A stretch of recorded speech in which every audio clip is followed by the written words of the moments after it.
সবার পছন্দ তো আর এক রকমের নয়। হালাল যে কোনো খাবার যদি হয় সেটা টেস্টি, সেটাই আমার পছন্দ। বিসমিল্লাহির রহমানির রহিম। আসসালামু আলাইকুম ওয়া রাহমাতুল্লাহ। Welcome back to my another video guys. আজ হচ্ছে আমার প্রচুর ঝাল খেতে ইচ্ছা করতেছিল, যার জন্য হলো আমি শিলপাটায় শুকনা মরিচ বেটে নিলাম। জানি না এরপরে হাতের অবস্থা কি হবে। যাই হোক, মরিচ বাটার শেষে দেন হলো আমি চুলায় একটা প্যান দিয়ে দিলাম দারচিনি, এলাচ, গোলমরিচ, তো সব কিছু তেজপাতা দিয়ে একটু ফ্রাই করে তারপরে পেঁয়াজ ব্রেস্তা করে নিলাম। পেঁয়াজ ব্রেস্তা করে দিয়ে দিলাম হচ্ছে আদা, রসুন এবং জিরা পেস্ট। এরপরে দিয়ে দিলাম হলো শুকনা মরিচ হয়েছে যেটা বেটেছিলাম ওটা। তারপরে দিয়ে দিলাম হলো হলুদ গুঁড়ো, ধনিয়া গুঁড়ো এবং স্বাদ মতো লবণ দিয়ে মশলাটাকে ভালো মতো কষিয়ে নিলাম। তো মশলা যখন ভালো মতো কষানো হয়ে গেছে, তারপরে হলো আমি আমার এই যে সিক্রেট মশলাটা দিয়ে তারপরে দিয়ে দিলাম মুরগির পাগুলা। তো এই জন্যই বলেছিলাম যে গাইস, হালাল যে কোনো খাবার যদি হয় সেটা টেস্টি, এটাই আমার পছন্দ। কারণ অনেকে হয়তো নাক সিটকাবে যে মুরগির পা আবার খায় নাকি, বাট এটা আমার খুব পছন্দ।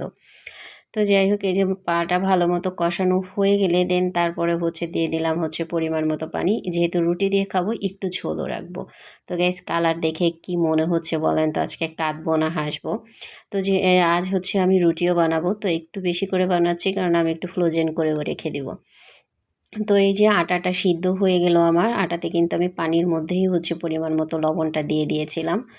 তো এই যে আটা কড়াইতেই কিন্তু আজ আমি আটা ডো করে নিলাম, কারণ যেহেতু কড়াইতে একটুও লাগেনি দেন এই জন্য। তো এই যে আমি রুটিগুলো বেলে নিচ্ছি। আমি একবারে সব রুটিগুলো বেলে দেন তারপরে বাকি কাজগুলো করব। তো গাইজ, যারা এত সময় ধরে আমার ভিডিওটা দেখছেন সবাইকে অনেক ধন্যবাদ, অনেক ভালোবাসা। ভিডিওটি ভালো লাগলে চ্যানেলটি সাবস্ক্রাইব করে দিবেন, বেল বাটনটা প্রেস করে রাখবেন যাতে নিত্য নতুন যে কোনো ভিডিও আমি পোস্ট করলে আপনারা দেখতে পান।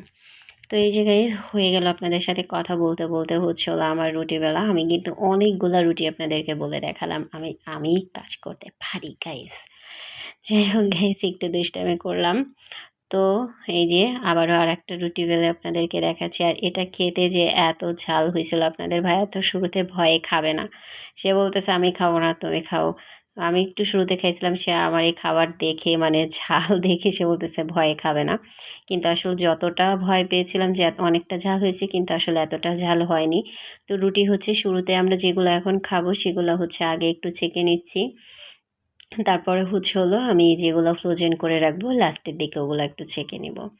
তো এই যে হয়ে গেল, আমরা যেগুলো খাবো সেগুলো আমাদের রেডি করা। দেন এখন আমি একটা একটা করে ছেঁকে নিব, যেটা যে আমি ফ্রোজেন করে রাখবো। তো আমি ম্যাক্সিমাম টাইমে কি করি পুলি দিয়ে রাখি। তো আজকে এই জন্য একটু ছেঁকে রাখবো যে নর্মাল এক সপ্তাহের মতো চলে যাবে। তো সবাই ভালো থাকবেন, আল্লাহ হাফেজ। আজকের ভিডিওটা এই পর্যন্ত।